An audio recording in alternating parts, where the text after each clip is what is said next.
Hey guys, with the All Black squad announced, I thought what better time than now to give you guys my starting 15 as well as the bench for the All Blacks to face off against the English. Pretty excited to do this. Before getting into this, make sure to like the video, subscribe towards the channel, and let me know in the comment section below your thoughts on my starting 15 as well as the bench, as well as what your starting 15 bench would be for the All Blacks to face off against the English. So let me know in the comment section below.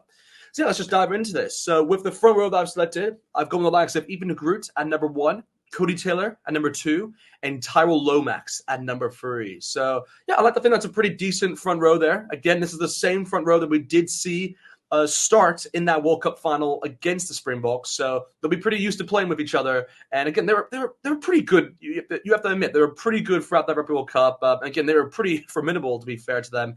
And yeah, I mean, with even the Groot, he's at a from an individual standpoint, I think he's had a good season for the Highlanders.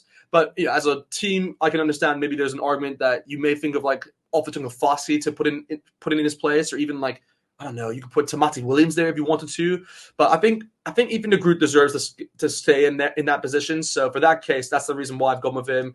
With the number 2 position with Cody Taylor, I've stuck with him in the hooker spot just because I've been pretty impressed with him for what he's done throughout the last couple of games he was able to play for the Crusaders. I mean, he's just a world-class hooker at the end of the day, guys. I mean, yes, Asafo Moores had the best season, I'd say, out of all the hookers that the All Blacks have selected.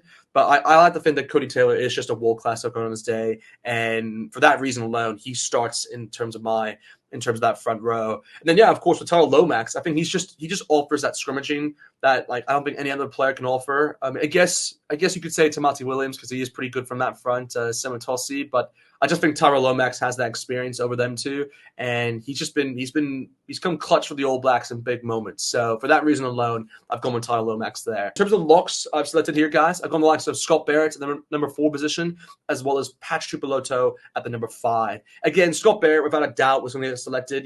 Named recently as the All Blacks captain under Razor, and yeah, I think that's deserved. I mean, I'm really happy for him actually because he's someone who's just a solid player through and through, and he can be a world-class player on his day. So I like the selection of him, and he gets into my number 4 spot without a doubt.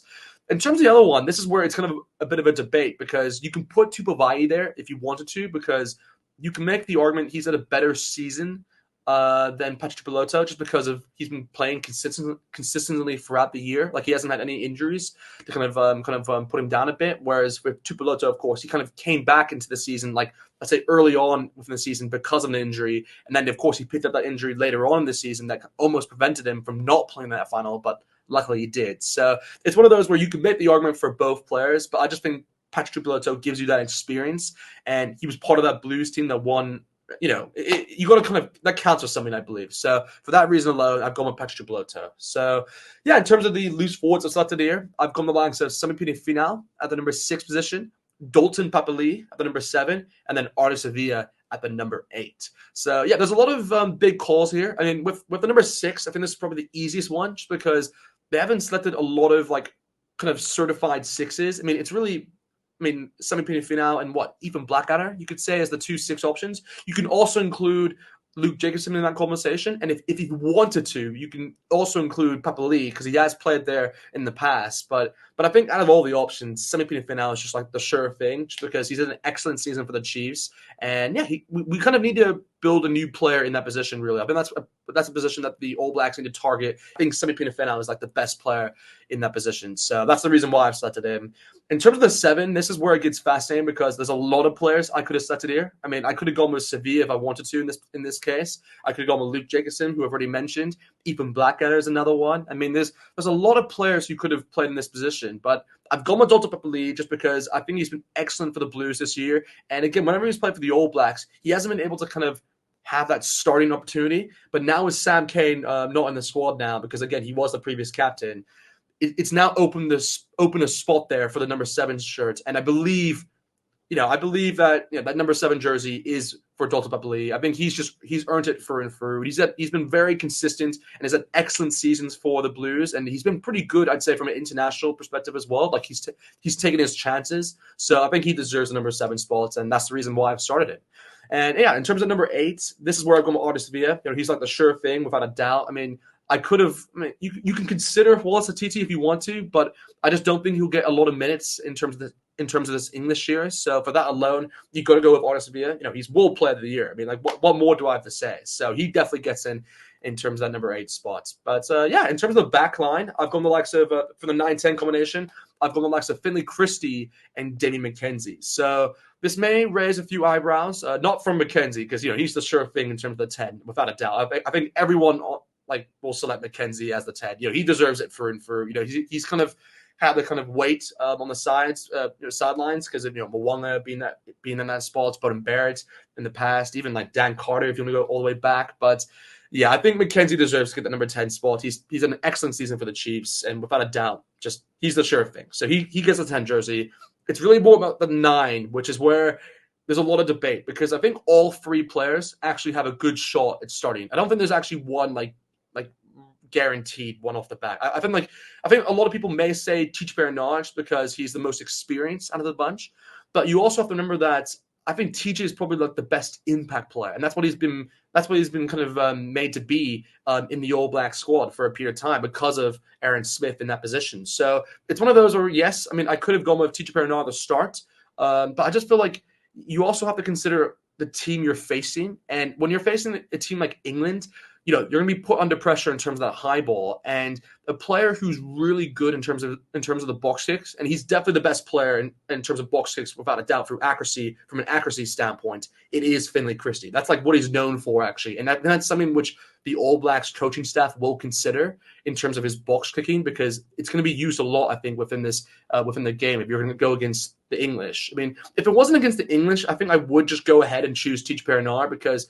he does bring you that experience, but I think Finlay Christie he's in the middle of the 3 because again there is Corti Satterman as well, but I think he's more suited to kind of play in that Fiji game that they have. So I wouldn't kind of think of him right now, but he's still he's had an excellent season for the Chiefs, so he could be in the conversation. You just don't know. And again, he's been the 9 for McKenzie, so they have no problem from a chemistry standpoint as well. But yeah, I've gone with Finlay Christie. I just think I've been pretty impressed by him and what he's been able to do for the Blues within the last couple of games. So for that reason alone, I've gone with him at number 9. But yeah, in terms of the centers, I've gone with here. I mean, this is the easiest picks, I think, really, because I think these 2 were just outstanding for the All Blacks throughout the Rugby World Cup and previously when they've played together. But I've gone with Jordie Barrett and Ray Kalawani. I think both of them have been excellent this year. I mean, more so for Jordie Barrett because he's really been the key player for the Hurricanes without a doubt. I mean, he's been like the conductor really in how they've kind of orchestrated that team and kind of how they've kind of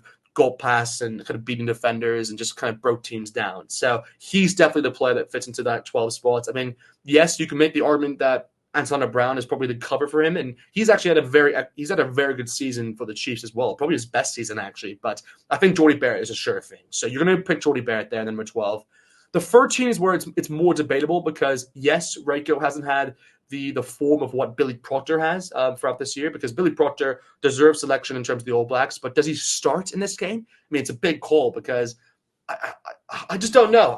I just don't know. I think just Reiko gives you that experience at the end of the day, and he's also played with Jordie Barrett in the international stage. So that's like the key difference maker, I think, in that decision making. And then again, Antonio Brown can play in that position, but I see him more as a cover for that 12. So that's the reason why I think it's really between Billy Proctor and Reiko, I think, for that number 13 jersey. And for now, I'd choose Ray Kalawani to fit in there. And again, he was excellent in that final as well against the Chiefs. So yeah, he deserves that number 13 jersey. In terms of the final 3, in terms of the starting lineup, I've gone with the likes of Caleb Clark at the number 11 jersey, Sever Reese at the number 14, and then Bowden Barrett at the number 15. So there's a lot of big calls here because, again, this is where I think you can have a lot of changes, I think, for a lot of people's predictions. I think I've gone with Caleb Clark because I think he's been the best winger, I think, this year in terms of Super Rugby, without a doubt. I mean, he's been so good for the Blues. It's actually been kind of insane how good he's been. Like, at times, he just carries the side. Like, he's actually the one giving the momentum to the rest of the team. Like, I mean, in that final, like, I just got to talk about, like, he scored a hat trick. Like, it's like not a lot of players do that. And again, even throughout the rest of the games in the playoffs he played, he was excellent. And even like the regular season, man, like he just gives you that that different kind of threat on that wing. And again, he's so good from the high ball. Like, I mean, he can win the All Blacks like from the kickoff position. He could arguably win the All Blacks like 2 or 3 balls like high in the air and just kind of get the ball straight back for the side. So you need a player like that, and he just gives you the X factor abilities. So I've been really impressed by Caleb Clark, and I think he deserves that number 11 jersey. So that's why I put him there. In terms of the 14, this is where I think it's a lot more debatable because you can go with someone like Martelea here or even Amoni Nawa. But I think Severis, like, he is just a sure thing kind of like try scorer. And I think, he scored 12 tries, throughout this year for Super B. Like, you have to take that into account. And I think out of all the wingers as well, when you're comparing Reese to Amoni Nawa and to Martelea, he's the best winger from a defensive point of view as well. Like, he wins more balls actually within the breakdown, which is, it's crazy to say, but he does do that. So I think that's another reason why I like Severis a lot in that position. And yeah, he's so good to watch, guys. He's so good to watch. He just gets around players. Again, I would say Martelea is probably the better, out of all the three, is probably the better player in defeating, kind of like beating defenders as well as just getting around players. Like, he's just so smooth in how he does it. But I think Severis is just more clinical in how he gets his tries. So for that reason alone, I've gone with Severis there. But yeah, in terms of the final one, I've gone with Beauden Barrett at the 15. And this is where I think it's a bit easier now because they haven't selected like another 15, like a certified 15, like Love or Stevenson. Like, the only other option here I can go with really is Steven Perifetta. So, I mean, yes, Perifetta's had a good season for the Blues, but he was injured for the majority of the year, and he did play pretty well from the playoffs, but I just think you got to go with Beauden Barrett here. He's experienced in that position. He played number 15 in the World Cup final. Like, I think it's his to lose. So I think Beauden Barrett gets the number 15. And yeah, again, it's Beauden Barrett. Like, what more can I say? It's Beauden Barrett. But yeah, in terms of the bench that I've selected here, guys, we'll run by this quickly. I mean, this is where I've gone with the likes of Safa-Moa. This is kind of come off the bench as the replacement hooker. In terms of the props, I've gone with the likes of Optional Fassi and then Tamati Williams. The lock, I've gone with the likes of Tupou Vai there. And then Ethan Blackadder as the final kind of forward in terms of that bench. Again, that's a tough call, the Ethan Blackadder one, because you can also go with Luke Jacobson because he covers all 3. But I've gone with Ethan Blackadder just because I just like his kind of like his resilience and just how he's able to cover that 6 and 7. Like, we don't really need him more at 8 because we can also shift Papali if we need to at the number 8 position. Like, he's played there before. If for some reason Artisavia got injured, even Blackadder can play in the number 8 position. So I think he's just the sure thing in that position. So in terms of the other kind of the backs I've selected, I've gone with Tito Perinar off the bench, then Antonetta Brown, and then Martelea to finish it off. So yeah, I think that's kind of like a reasonable bench there. I've gone with a 5-3 split. Again, I wouldn't be surprised if the All Blacks want to try out a 6-2. You never know. I mean, like, if they do go with that, then you can go with like Luke Jacobson, I would say, as the other player, and you kind of take out, I don't know, you take out Martelea, I'd say, because Antonetta Brown can play a 14 or 11 if needed. So yeah, that's what I would say in a 6-2 scenario. But I think for now, I'm going with 5-3. So yeah, that's it, guys. That is my starting 15 as well as the bench for the All Blacks to face off against the English. Let me know in the comments below your thoughts on my team. And yeah, make sure to like the video, subscribe to our channel, and yeah, see you guys next time.